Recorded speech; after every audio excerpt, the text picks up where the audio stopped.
வணக்கம். உங்கள் எல்லாரையும் மீண்டும் சந்திப்பதில் மற்றற்ற மகிழ்ச்சி. இன்றைக்கி நாம் பேச போகிற டாபிக் என்னன்னு பார்த்தீங்கன்னா, திமுக கூட்டணியில் இணைந்திருக்கிறது தேமுதிக. அது என்ன நடந்தது, அது மட்டும் இல்லாமல் திமுக கூட்டணி கட்சியினருடன் பேச்சுவார்த்தையை வரும் 22ஆம் தேதி, அதாவது ஞாயிற்றுக்கிழமையிலிருந்து தொடங்க போகிறாங்க. எந்தெந்த கட்சிக்கு எவ்வளவு இடங்கள் கொடுப்பதற்கான வாய்ப்புகள் இருக்கிறது, எந்தெந்த கட்சிகளுடன் அந்த கூட்டணி பேச்சுவார்த்தையில் ஓரளவுக்கு சுமூகமாக இருக்கும், பிரச்சனைகள் இருக்கும் அப்படிங்கிறத தான் நாம் இன்றைக்கி டிஸ்கஸ் பண்ண போகிறோம். வாங்க வீடியோக்குள்ளே போகலாம்.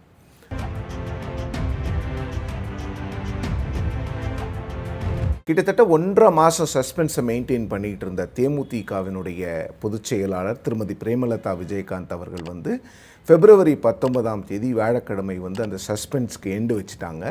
திமுக தலைவரும் முதலமைச்சருமான திரு மு.க. ஸ்டாலின் அவர்களை சந்தித்து அவங்க தேமுதிகவை திமுக கூட்டணியில் இணைத்து கொண்டார்கள். இது ஒரு பெரும் வெற்றியாக முதலமைச்சர் ஸ்டாலின் அவர்களுக்கு பார்க்கப்படுகிறது. நிறைய தாட்ஸ் இருக்குது, நிறைய ஒப்பீனியன்ஸ் இருக்குது, நிறைய அனாலிசிஸ் இருக்குது இதில். ஆனால் கிட்டத்தட்ட தேமுதிகவுக்கு 1% தான் ஓட்டு இருக்கிறது. அதில் எந்த மாற்று கருத்தும் கிடையாது. தேமுதிக வேறு எந்த கட்சியும் ரீப்ளேஸும் பண்ண முடியாது. ஏன்னா தேமுதிகவுக்கான அந்த வாக்கு சதவீதமும் அவங்களுக்கான சப்போர்ட் பேஸும் கிட்டத்தட்ட 2005 பெருமளவில் ட்விண்டில் ஆகிருக்கு. ஒரு 10% ஓட் ஷேர் வச்சுருந்த கட்சி இன்றைக்கி 1% தான் இருக்குது. பட் இருந்தாலும் இது திமுகவுக்கு எப்படி ப்ளஸ் அப்படின்னு பார்த்தீங்கன்னா, ஒரு பெர்செப்ஷன் பேட்டிலில் எங்கள் கூட்டணி ஸ்ட்ராங்காக இருக்குது. அந்த கூட்டணி 3 தேர்தல் வெற்றி பெற்றிருக்கு. இருந்தாலும் கூட நாங்கள் தேர்தலை ரொம்ப சாதாரணமாக எடுத்துக்கல. இந்த தேர்தல் எங்களுக்கு ரொம்ப முக்கியமான தேர்தல். இந்த தேர்தல் 4 முனை போட்டியாக இருக்கிறதுனால விஜய் போன்ற உச்ச நட்சத்திரங்கள் இந்த கான்டெஸ்ட்குள்ளே வர்றதுனால இந்த 4-வே கான்டெஸ்ட் ரொம்ப இன்டென்ஸாக இருக்கும். நிறைய இடங்களில் இந்த வெற்றி மார்ஜின் கிட்டத்தட்ட ஒரு 1000-2000க்குள்ளே இருக்கிறதுனால இந்த கூட்டணியை பலப்படுத்த வேண்டிய கட்டாயம் இருக்கிறது அப்படிங்கிறது திமுக உணர்ந்தது மட்டுமல்லாமல் அதை வெளிப்படையாக ஒத்துக்கொண்டிருக்கிறார்கள். ஸோ அதனால தான் தேமுதிகவை கூட்டிகிட்டு வந்திருக்கிறாங்க. தேமுதிகவை பொறுத்த வரைக்கும் அவங்களுக்கு தமிழ்நாடு முழுவதும் எல்லா இடங்கள்லையும் ஆட்கள் இருக்காங்க அப்படிங்கிறத சொல்ல முடியாது. ஆனால் சதர்ன் தமிழ்நாட்டிலையும் நார்தன் தமிழ்நாட்டிலையும் அவங்களுக்கு ஒரு பெரிய பேஸ் இருக்குது.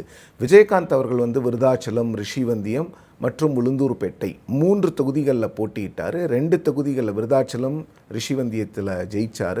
உளுந்தூர்பேட்டையில் அவர் தோற்று போயிட்டார் 2016. ஸோ அவர் கண்டெஸ்ட் பண்ண எல்லா 3 தொகுதியுமே நார்தன் தமிழ்நாட்டில் இருந்ததுனால அங்கே அவங்களுக்கு ஒரு பேஸ் இருக்கிறது.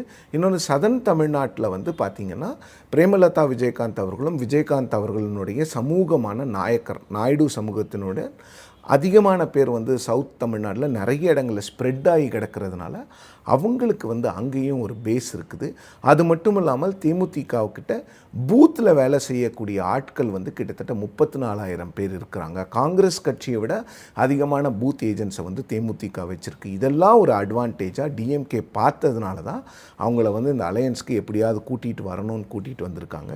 தேமுதிகவை பொறுத்த வரைக்கும் அவங்களுக்கு ஒரு ராஜ்யசபா சீட் அப்படிங்கிறது கன்ஃபார்ம் அப்படின்னு தான் டிஎம்கேல சொல்கிறாங்க. அதுதான் அவங்களோட ப்ரைமரி டிமாண்டாக இருந்தது. அந்த ராஜ்யசபா சீட் பிரேமலதா விஜயகாந்த் அவர்களுடைய தம்பி திரு சுதீஷ் அவர்களுக்கு போவதற்கான வாய்ப்புகள் இருக்கிறது. பிரேமலதா விஜயகாந்த் அவர்களும் அவருடைய மகனான விஜய் பிரபாகரனும் சட்டமன்ற தேர்தலில் போட்டியிடுவதற்கான வாய்ப்புகள் இருக்கிறது. விஜய் பிரபாகரன் சதர்ன் தமிழ்நாட்டிலையும், பிரேமலதா விஜயகாந்த் அவர்கள் நார்தன் தமிழ்நாட்டிலையும் போட்டி போடுவதற்கான வாய்ப்புகள் இருக்கிறது. ரிஷிவந்தியம் அப்படி இல்லைன்னா விருதாச்சலம் பிரேமலதா அவர்கள் போட்டியிடுவதற்கான வாய்ப்புகளை நான் பர்சனலாக பார்க்குறேன். கடந்த தேர்தலில் அவங்க டிடிவி தினகரன் அவர்களுடைய அம்மா மக்கள் முன்னேற்ற கழகத்தோடு கூட்டணி வைத்திருந்தாலும் கூட அவங்க விருதாச்சலம் கான்ஸ்டிடன்ஸில் கண்டெஸ்ட் பண்ணாங்க. போகிற இடங்கள்லாம் அவங்களுக்கு வரவேற்பு இருந்தது. ஆனால் வாக்குகள் பெருசாக விழலை. பட் டிஎம்கே கூட்டணியில் அவங்க இருக்கும்போது விருதாச்சலத்தை அவங்க சூஸ் பண்ணாங்கன்னா அவங்களுக்கு வெற்றி வாய்ப்பு கொஞ்சம் பிரகாசமாக இருக்கும் அப்படிங்கிறதுல எந்த மாற்று கருத்தும் இல்லை. ஸோ அவங்க அங்கேருந்து கண்டெஸ்ட் பண்ணுறதுக்கான வாய்ப்பை நான் பார்க்குறேன். ஸோ ஒரு 7 சீட்டு அசம்பிளி சீட் இல்லை 8 அசம்பிளி சீட் தேமுதிகவுக்கு கொடுக்கறதுக்கான வாய்ப்புகள் இருக்கிறது. 2 குடும்பத்தில் கண்டெஸ்ட் பண்ணாங்கன்னா மீதி 5 இல்லை 6 மற்றவங்களுக்கு கொடுப்பாங்க. ஸோ பெருமளவில் இந்த சீட்ஸ் வந்து ரொம்ப நாளாக விஜயகாந்த் அவர்களோடும் தேமுதிகவோடும் பயணிக்கக்கூடிய மூத்த தலைவர்களுக்கு போவதற்கான வாய்ப்புகளை நான் பார்க்குறேன். ராஜ்யசபா ஏற்கனவே சொன்ன மாதிரி திரு சுதீஷ் அவர்களுக்கு கொடுக்கப்பட வாய்ப்புகள் அதிகமாக இருக்கிறது. அது மட்டும் இல்லாமல் டிஎம்கே வந்து பிரேமலதா விஜயகாந்த் அவர்களை வந்து ஒரு எலக்டோரல் அசட்டாக பார்க்குறாங்க. ஏன்னா திமுக அப்படிங்கிற கட்சியை பொறுத்த வரைக்கும் திருமதி கனிமொழி கருணாநிதி அவர்கள் வந்து அந்த கட்சியினுடைய விமென் ஃபேஸாக இருக்கிறாங்க. அதில் எந்த மாற்று கருத்தும் கிடையாது. அவங்களுக்கு வந்து ஒரு பெருமளவில் வந்து ஒரு இம்பார்ட்டன்ஸை வந்து டிஎம்கே வந்து கொடுக்குறாங்க. அவங்க போகிற இடங்கள்லாம் அவங்களுக்கும் வரவேற்பு இருக்கிறது. ஆனால் அலையன்ஸை பொறுத்த வரைக்கும் ஒரு விமென் ஃபேஸ் அப்படிங்கிறது இல்லைன்னும் போது அந்த இடத்துல தான் பிரேமலதா விஜயகாந்த் அவர்கள் வந்து திமுகவுக்கு கரெக்டாக ஃபிட் ஆகுறாங்க. ஏன்னா திமுக வந்து இந்த தேர்தலில் வந்து முழுக்க முழுக்க பெண்களை மையப்படுத்தி நடத்துகிற தேர்தலாக பார்க்குறாங்க. அதனால தான் இந்த மகளிர் உரிமை தொகை கூட 3 மாத அட்வான்ஸை முதல்ல கொடுக்குறாங்க. அதுக்கப்புறம் கோடைகால சிறப்பு நிதின்னு புதுசாக ஒரு காயினை டேர்ம் பண்ணி ஒரு 1.31 கோடி பெண்களுக்கு கொடுக்கும்போது ஸோ இந்த ஸ்கீம்ஸ் எல்லாம் கொண்டு போகிறதுக்கு கூட்டணியில் ஒரு தலைவர் இருந்தால் நல்லாயிருக்கும் அப்படின்னு யோசித்த இடத்துல அவங்களுக்கு பிரேமலதா கரெக்டாக அந்த இடத்துல ஃபிட் ஆகுறாங்க. ஸோ பிரேமலதா விஜயகாந்த் அவர்களுக்கு வந்து ஒரு சேஃப் கான்ஸ்டிடுவன்சியை கொடுத்துட்டு அவங்கள வந்து தமிழ்நாடு முழுவதும் பிரச்சாரம் செய்ய வைப்பதற்கான ஒரு முயற்சியிலையும் திமுக இறங்கி இருக்கிறது. அந்த ஐடியா அவங்களுக்கு இருக்குது. ஸோ பிரேமலதா விஜயகாந்த் அவர்களை பார்க்கும்போது அவங்க வந்து ஒரு குட் ஸ்பீக்கர். அவங்க வந்து மேடை பேச்சில் கொஞ்சம் நல்லா பேசுவாங்க, பாயிண்ட்ஸை எடுத்து கொடுப்பாங்க. நிறைய இடங்களில் வந்து எங்கேஜிங்காக பேசக்கூடிய ஒரு ஆள், ஒரு மக்களோட ஒரு கான்வர்சேஷ்னல் விஷயத்தை பண்ணக்கூடியவங்க. அவங்களால வந்து கான்வர்ஸ் பண்ண முடியும், மக்கள்கிட்ட பேசுகிறது மட்டும் இல்லாமல் அவங்களோட உரையாட முடியும். அப்படின்னும் போது அவங்கள வந்து யூஸ் பண்ணலாம் அப்படின்னு திமுக நினைக்கிறது உண்மை.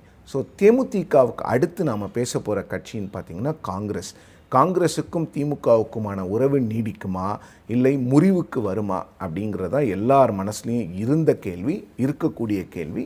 பட் தகவல்களை பொறுத்தவரையில் காங்கிரஸ் வந்து எங்கேயும் போல அவங்க திமுகவோட தான் இருக்கிறாங்க. But 2 questions. Power sharing Congress கேட்பாங்களா இல்லை எத்தனை சீட்டுக்கு ஒத்துக்க போகிறாங்க? இந்த கொஷின்ஸ் தான் இப்போ வந்து அன்ஆன்சர்டாக இருக்குது அப்படிங்கிறது தான் எனக்கு கிடைக்கக்கூடிய தகவல். ஸோ பவர் ஷேரிங்கை பொறுத்த வரைக்கும் ஒரு கிளியர் வியூ இல்லை. டிஎம்கே என்ன சொல்கிறாங்கன்னா பவர் ஷேரிங் எங்களால் கொடுக்க முடியாதுங்கிறத எங்களுடைய ஹையஸ்ட் பர்சன் முதலமைச்சர் மு.க. ஸ்டாலின் திமுக தலைவரே சொல்லிட்டார். அதன் பிறகு அதை நீங்கள் டிஸ்கஷன் டேபிளுக்கு கொண்டு வர்றதுல எந்த பிரயோஜனமும் இல்லை. அதை கொண்டு வந்தீங்கன்னா பிரச்சனைகள் தான் அதிகமாகும், ஊடக வெளிச்சமும் அதிகமாக காங்கிரஸ் கேட்டதை திமுக கொடுக்கலங்கிற மாதிரி ஆகும். நீங்கள் அந்த டிஸ்கஷனை கொண்டு வராதீங்க அப்படிங்கிறாங்க. காங்கிரஸ் என்ன முடிவெடுத்திருக்காங்கன்னு தெரியல.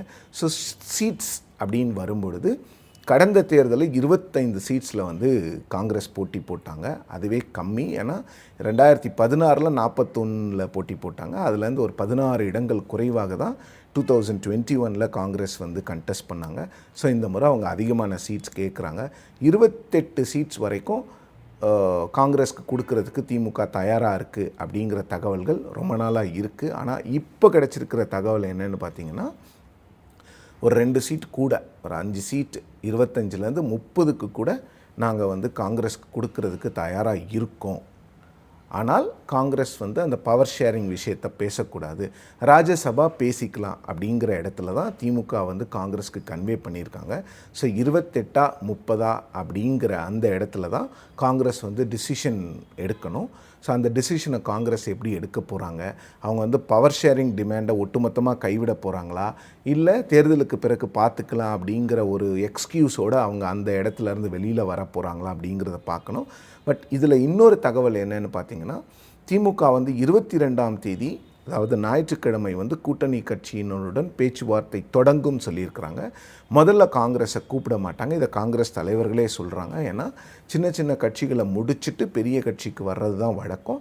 அந்த வழக்கத்தை இந்த முறையும் திமுக பின்பற்றும் அப்படிங்கிறது தான். காங்கிரஸ் திமுகவை பொறுத்த வரைக்கும் இப்போ 2 விஷயந்தான். காங்கிரஸ் வந்து இந்த பவர் ஷேரிங்கை பேச போகிறாங்களா இல்லையா, ஒட்டுமொத்தமாக டம்ப் பண்ண போகிறாங்களா இல்லை வந்து கொஞ்ச நாளைக்கு அதை தள்ளி வைக்க போகிறாங்களா, சீட்ஸில் டிஎம்கே எவ்வளோ கொடுக்க போகிறாங்க, காங்கிரஸ் வந்து டிஎம்கே கொடுக்குறதை ஏற்றுக்குமா இல்லை வந்து அவங்களோட டிமாண்டை அதிகப்படுத்துவாங்களா அப்படிங்கிறது தான். ஸோ அடுத்து பார்த்திங்கன்னா விடுதலை சிறுத்தைகளை பொறுத்த வரைக்கும் அவங்க வந்து ரொம்ப தெளிவாக சொல்லிட்டாங்க, இந்த தேர்தலில் ஆட்சி பங்கு நாங்கள் கேட்க மாட்டோம், அந்த எண்ணம் எங்களுக்கு இல்லைங்கிறது ரொம்ப தெளிவாக அந்த கட்சியினுடைய தலைவர் திரு தொல் திருமாவளவன் அவர்கள் சொல்லிட்டார். ஸோ அதனால் அங்கே வந்து அந்த டிஸ்கஷனே கிடையாது, அங்கே சீட்ஸ் மட்டும்தான். கடந்த தேர்தலில் 6 சீட்டில் விடுதலை சிறுத்தைகள் கண்டெஸ்ட் பண்ணாங்க, அதில் 4 ஜெயித்தாங்க. அவங்களோட ஸ்ட்ரைக் ரேட் ரொம்ப நல்லா இருக்கிறதுனால, இன்னொன்று பானை சின்னத்தை கிட்டத்தட்ட 20 நாளில் கொண்டு போய் சேர்த்து ஜெயித்தாங்க. 4ல் 2 தனித்தொகுதிகள், 2 வந்து பொது தொகுதிகள். ஸோ அந்த ஒரு பொது தொகுதியில் விசிகாவினுடைய வேட்பாளர் பாமகவினுடைய ஒரு வன்னியர் வேட்பாளரை தோற்கடித்தார். அதனால் விசிகேக்கு வந்து இந்த முறை சீட்ஸ் அதிகரித்து கொடுக்கறதுல திமுகவுக்கு எந்த பிரச்சனையும் இருக்காது அப்படிங்கிறது தான் தகவல். ஒரு 2 சீட் அடிஷ்னலாக அவங்களுக்கு கொடுத்து விசிகாவுக்கு 8 சீட் வரைக்கும் கொண்டு வருவதற்கான வாய்ப்புகள் இருப்பதாக சொல்லப்படுகிறது. ஸோ 8ங்கிறது வந்து தேமுதிகவுக்கு 7 கொடுத்தா திருமாவளவன் அவர்களுக்கு 8 கொடுப்பாங்க. ஸோ அங்கேயும் ஒரு பேலன்ஸ் பண்ணுறாங்க. டிஎம்கே என்னென்னா, நாங்கள் புதுசாக வந்தவங்களுக்கு அதிகமாக கொடுத்துடல, உங்களை விட அவங்களுக்கு ஒரு சீட் கம்மியாக தான் கொடுத்துருக்கோம் அப்படிங்கிறது தான். ஸோ விசிகாவுக்கு அடுத்து லெஃப்ட் பார்ட்டிஸை பொறுத்த வரைக்கும் பார்த்திங்கன்னா, சிபிஐ சிபிஎம் 2 பேருமே தலா 6 தொகுதிகளில் கடந்த முறை போட்டியிட்டாங்க. ஸ்ட்ரைக் ரேட் ரொம்ப கம்மியாக இருந்தது. 6 தொகுதிகளில் போட்டியிட்டாங்க. ஒட்டுமொத்தமாக 4 தான் ஜெயித்தாங்க. CBI 2, CPM 2. ஸோ அதனால் அவங்களுக்கு அதே 6 எண்ணிக்கையிலான தொகுதிகளை கொடுப்பதற்கு தான் திமுக தயாராக இருக்கிறது அப்படின்னு தான் தகவல். ஸோ அவங்க என்ன பண்ண போகிறாங்க? ஸோ எம்டிஎம்கேவை பொறுத்த வரைக்கும் அவங்களுக்கு 2 ஆப்ஷன். நீங்கள் வந்து உங்கள் சிம்பிளில் நிற்கணுன்னா 3 தொகுதிகள், எங்கள் சிம்பிள் அதாவது திமுக சிம்பிளில் நீங்கள் நிற்கணுன்னா 6 தொகுதிகள் கடந்த முறை மாதிரி கொடுக்குறோம். அதில் எந்த பிரச்சனையும் இல்லை. அதன் பிறகு வருகின்ற கட்சிகள் ஐயுஎம்எல், மனிதநேய மக்கள் கட்சி, அதுக்கப்புறம் தமிமும் அன்சாரி அவர்கள், அப்புறம் வந்து வேல்முருகன், இது போன்றவர்களுக்கு இவங்களுக்கு எல்லாருக்குமே ஒவ்வொரு சீட்டு தான். ஸோ அதனால் பிரச்சனை இல்லை. ஐயுஎம்எலுக்கு 2 இல்லை 3 சீட்டு கொடுப்பதற்கான வாய்ப்புகள் இருக்கிறது. மனிதநேய மக்கள் கட்சி வந்து இந்த முறை கூட்டி கேட்குறாங்க சீட்ஸை. ஸோ அதுக்கு டிஎம்கே என்ன பண்ண போகுது அப்படிங்கிறத பார்க்கணும். ஏற்கனவே இருக்கின்ற சிறிய கட்சிகள் மட்டும் இல்லாமல் குறிப்பிட்ட சமூகங்களை, அதாவது திருச்சி மற்றும் சென்ட்ரல் டிஸ்ட்ரிக்ஸில் இருக்கக்கூடிய முத்தரையர் சமூகம், இது போன்ற சமூகங்களை அவங்களுடைய ஓட் பேஸாக மாற்றுறதுக்காக திமுக வந்து அந்த சமூகத்தை சார்ந்த அமைப்புகளுக்கு ஒவ்வொரு சீட்டு கொடுக்கறதுக்கான வாய்ப்புகளையும் பார்க்குறோம். இப்படி ஒரு 2-3 சீட்டு திமுக கொடுக்கறதுக்கான வாய்ப்புகள் இருக்கிறது. அது மட்டும் இல்லாமல் புதிய தமிழகம் போன்ற புதிய கட்சிகளும் வருவதற்கான வாய்ப்புகளை வந்து திமுக இருக்கக்கூடிய சோர்சஸ் வந்து சொல்கிறாங்க. ஸோ இப்போ தேர்தல் தேதி அறிவிப்பு நெருங்கக்கூடிய இடத்துல திமுக வந்து தங்களுடைய தேர்தல் பணிகளை வந்து ஞாயிற்றுக்கிழமையிலிருந்து முடுக்கி விடுவார்கள். இந்த சீட் ஷேரிங் டாக்ஸ் எல்லாம் கிட்டத்தட்ட February 22 ஒரு 10 நாளுக்குள்ளே முடிச்சுட்டு முதலமைச்சரும் திமுக தலைவருமான திரு மு.க. ஸ்டாலின் அவர்கள் வந்து March 8 திருச்சியில் திமுகவினுடைய மாநாட்டு மேடையில் ஏறும் பொழுது, நாங்கள் எல்லாத்தையும் முடிச்சிட்டோம், நாங்கள் தேர்தலுக்கு தயாராகிட்டோம் அப்படிங்கிற மெசேஜை கொடுக்க விரும்புகிறாரு. ஸோ அதனால் 10 நாளைக்குள்ளே இந்த எல்லா விஷயங்களையும் முடிக்க திமுக திட்டமிட்டிருக்கிறது. அதனால் அலையன்ஸில் பெருமளவில் இன்னும் அடிஷன்ஸ் தான் இருக்குமே தவிர அலையன்ஸ்லேருந்து வெளியில் போகிற விஷயங்கள் இருக்காது அப்படிங்கிறது தான் எல்லாரும் நமக்கு கொடுக்கின்ற தகவலாக இருக்கிறது. காங்கிரஸை பொறுத்த வரைக்கும் சீட்ஸ் தான்.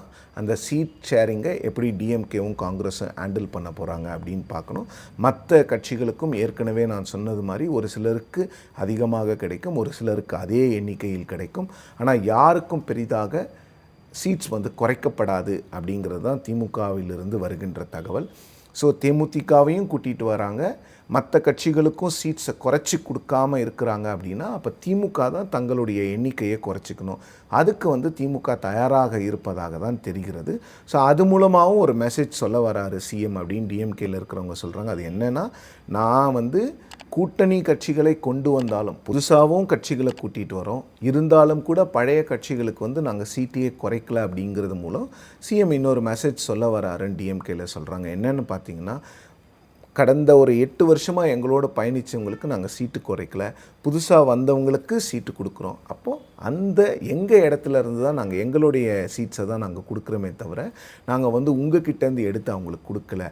ஸோ அப்போது நாங்கள் புதுசாக வந்தவங்களையும் மதிக்கிறோம், ஏற்கனவே எங்களோடு பயணித்தவர்களை மதிக்கிறதுனால தான் நாங்கள் உங்களுக்கு சீட்ஸ் குறைக்கல.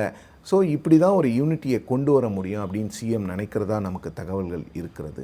திமுக கூட்டணியை பொறுத்த வரைக்கும் அந்த சீட் ஷேரிங் டாக்ஸ் வந்து ரொம்ப சுமூகமாக போக போதா, இல்லை அந்த சீட் ஷேரிங் டாக்ஸில் ஏதாவது பிரச்சனைகள்லாம் வரப்போகுதா அப்படிங்கிறத நாம் பொறுத்திருந்து தான் பார்க்கணும். மீண்டும் இன்னொரு வீடியோவில் உங்களை சந்திக்கும் வரை நன்றி, வணக்கம்.